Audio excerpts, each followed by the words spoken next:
ఒకప్పుడు పులివెందులలో రాజశేఖర రెడ్డి కొడుకు అదొక గొప్ప క్రేజు, అదో సంతోషం. చదువులు అయిపోగానే చదువుల కోసం హైదరాబాదు, వ్యాపారం కోసం బెంగళూరు. వ్యాపారంలో స్థిరపడి తన పని తను చేసుకుంటూ ఉండేవాడు జగన్మోహన్ రెడ్డి. ఆ జగన్మోహన్ రెడ్డిని పరిటాల రవి కేసులో తనే హత్య చేయించాడు అంటూ తెలుగుదేశం ఆరోపణతో రాజకీయంలోకి అందరి దృష్టి అతని వైపుకి మళ్ళింది. నా కొడుకు మీదనే సిబిఐ దర్యాప్తుకు ఆదేశిస్తున్నా అంటూ రాజశేఖర రెడ్డి చేసిన ప్రకటనతో మరొక సంచలనమైంది. అయితే అందులో నిరపరాధిగా బయటపడడంతో మరొకసారి అక్కడ జగన్మోహన్ రెడ్డి వైపు అందరి దృష్టి ఆకర్షించబడింది. అప్పుడు వచ్చినటువంటి క్రేజ్తో తను పార్లమెంట్ సభ్యుడు అవ్వాలన్నటువంటి ఫీలింగ్ వచ్చింది. అప్పుడు వివేకానంద రెడ్డి రాజీనామా చేసి నువ్వు ఎంపీ అవ్వు అని ఇస్తే సోనియా గాంధీ అందుకు నిరాకరించింది. అట్లా మీ ఇష్టమైన నిర్ణయాలు తీసుకోవడం అంటూ మళ్ళీ వివేకానంద రెడ్డిని పోటీ చేయించింది. మళ్ళీ వివేకానంద రెడ్డి ఎంపీ అయ్యారు. అయితే ఆ తర్వాత ఎన్నికల సందర్భానికి రాజశేఖర రెడ్డి అధిష్టానాన్ని ఒప్పించి తన కొడుకుని ఎంపీగా చేసుకున్నారు. ఎంపీగా టికెట్ ఇప్పించారు. తను గెలిచాడు ఎంపీగా. అంతవరకు రాజకీయం నడిచింది. అయితే రాజశేఖర రెడ్డి మరణం తర్వాత ఒక్కసారి తన జీవితం చిన్నాభిన్నం అయిపోయింది. తను చనిపోయినటువంటి సందర్భంలో బట్టి విక్రమార్క లాంటి వాళ్ళందరూ కూడా అప్పుడు వేరే వాళ్ళ పేర్లు ఏమన్నా చర్చకు వస్తాయేమో అని తనను ముఖ్యమంత్రిని చెయ్యాలంటూ అధిష్టానం దగ్గర చెప్పడం, అదిగో శవం సాక్షిగా సంతకాలు పెట్టించాడు అంటూ తన మీద ఆరోపణలతో ఇక అప్పటి నుంచి జగన్మోహన్ రెడ్డి టార్గెట్ కథ నడిచింది. ఎందుకు? రాజశేఖర రెడ్డికి ఆ రోజు లభించినటువంటి ఆదరణ, చనిపోయినప్పుడు వచ్చిన స్పందన, రోజుల తరబడి ప్రజలు ఎదురు చూసినటువంటి చూపులు, ఆ అంతిమయాత్రను చూసి ప్రతి ఇంటి టీవీ అదే మోగటం.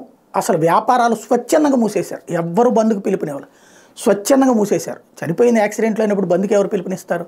స్వచ్ఛందంగా మూసేసి 2 రోజుల పాటు అదంతా చూడటంతో ఒక్కసారి ఆశ్చర్యపోయారు. ఎన్టీ రామారావు మరణం అప్పుడు ఇంకా ఒక వివాదం ఉంది, కొడుకులు, భార్య, గోల. ఆ రోజున కూడా పబ్లిక్ అందరూ స్వచ్ఛందంగా దుకాణాలు మూసేసుకున్నారు, వ్యాపారాలు ఆపేసేసి అది చూశారు. అంటే ఎన్టీ రామారావుకి సాధారణ ప్రజల్లో ఉన్న ఆదరణ అది. ఆ తర్వాత అంతటి ఆదరణ రాజశేఖర రెడ్డిలో చూశారు. దాంతో ఒక్కసారి షాక్ తిన్నటువంటి తెలుగుదేశం అనుకూల మీడియా ఇతన్ని దెబ్బ కొట్టకపోతే కష్టం అనుకుంది. చంద్రబాబును కూడా రెచ్చగొట్టింది. ఈవెన్ చంద్రబాబు కూడా తనకి భవిష్యత్తులో తన కొడుకు వారసుడు అవ్వాలనుకున్నప్పుడు ఇతను ఆ రాజశేఖర రెడ్డి కొడుకు వారసుడైతే కష్టం అన్నటువంటి కోణంలో తొక్కే ప్రయత్నంలో కాంగ్రెస్తో జట్టు కట్టారు.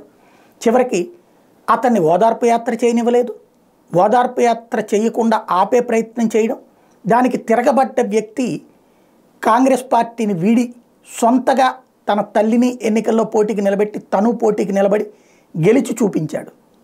అది కేంద్రంలో కాంగ్రెస్ అధికారంలో ఉండి, రాష్ట్రంలో కాంగ్రెస్ అధికారంలో ఉండి పూర్తిగా అధికారిక శక్తులన్నీ చేతిలో పెట్టుకున్నా సరే ప్రజలు మాత్రం ఆ రాజశేఖర రెడ్డి కొడుకుని గెలిపించారు.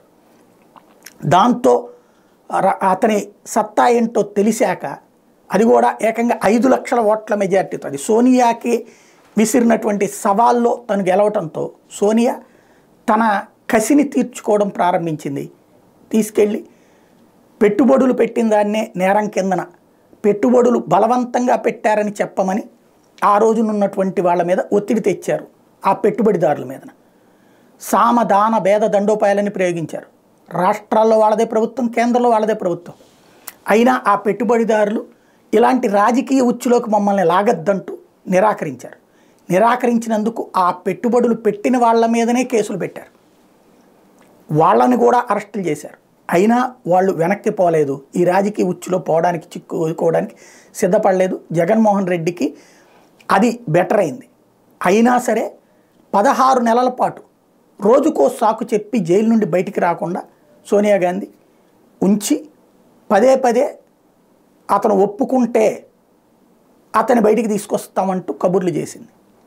అతను మొండిగానే నిలబడ్డాడు. జైల్లో ఉన్నాడు కానీ సోనియాకి లొంగలేదు. చివరికి జైల్లో ఉండినే ఒక పార్టీని ఫ్లోట్ చేశాడు, అదే వైఎస్ఆర్ కాంగ్రెస్ పార్టీ. ఆ పార్టీ కాస్త జైల్లో ఉండినే కేంద్రంలో, రాష్ట్రంలో అధికారంలో కాంగ్రెస్ పార్టీ ఉండగానే 18 స్థానాలకు జరిగిన ఉప ఎన్నికల్లో 15 స్థానాల్లో గెలిచాడు. అది సోనియాకి సవాలైంది. అదే సందర్భంలో రాష్ట్ర ప్రభుత్వానికి సవాలైంది. జగన్ ప్లేస్లో కిరణ్ కుమార్ రెడ్డిని తీసుకొచ్చి పెట్టినా వర్కౌట్ కాలేదు. ఆ తర్వాత అదే వైఎస్ఆర్ కాంగ్రెస్ పార్టీ 2014 ప్రతిపక్షం, 2019లో అధికార పక్షం. అన్ని సవాళ్లతో అధికారంలోకి వచ్చినటువంటి జగన్మోహన్ రెడ్డి తను చెప్పిన నవరత్నాలు అమలు చేసుకుంటూ వెళ్తున్నాడు. రాజశేఖర్ రెడ్డి ఫీజు రియంబర్స్మెంట్, ఆరోగ్యశ్రీ అనే 2 పథకాల ద్వారా ప్రతి ఇంటి తలుపు తడితే, ఇతను నవరత్నాల ద్వారా అంటే ఆయన విద్యకి సంబంధించి ఆరోగ్యానికి సంబంధించిన సెక్యూరిటీ పేదవాడికి కల్పిస్తే, అదే పేదల కుటుంబాలకి ఆర్థిక భరోసా అమ్మఒడి రూపంలో స్కూల్ పిల్లలకు కూడా ఫీజు రియంబర్స్మెంట్ అనేటువంటి ఒక సిస్టమ్ అమ్మఒడి కింద, అట్లాగే ఇతర సంక్షేమ పథకాలతో ప్రతి ఇంటికి ఒక 10,000 ఏడాదికి అప్పు దొరికితే చాలనుకునే పేదల కుటుంబానికి 10,000 నుంచి 40-50 వేల రూపాయల దాకా ఏడాదికి డబ్బులు వివిధ రూపాల్లో పడేలాగా చేసుకురావడం. డ్వాక్రా రుణమాఫీ 4 ఏళ్లలో సంపూర్ణంగా 28,000 కోట్ల రూపాయల రుణాలు మాఫీ చేసి వాళ్ళ అకౌంట్లలో వాళ్ళు కట్టిన డబ్బులు తిరిగి వేయటం అన్నటువంటి చేశాడు. అంతకుముందు కట్టిన 5 ఏళ్లలో కట్టిన డబ్బుల్ని తిరిగి ఈ 5 ఏళ్లలో 4 ఏళ్లలో వేసుకొచ్చినటువంటి పరిస్థితి. ఈ స్థాయిలో జనంలోకి వెళ్ళినటువంటి జగన్మోహన్ రెడ్డికి ఇప్పుడు కుటుంబం నుంచి అటాక్. అది కూడా ఓ పక్కన మీడియా, తెలుగుదేశం అనుకూల మీడియా, రెండో పక్కన పవన్ కళ్యాణ్, మూడో పక్కన షర్మిల.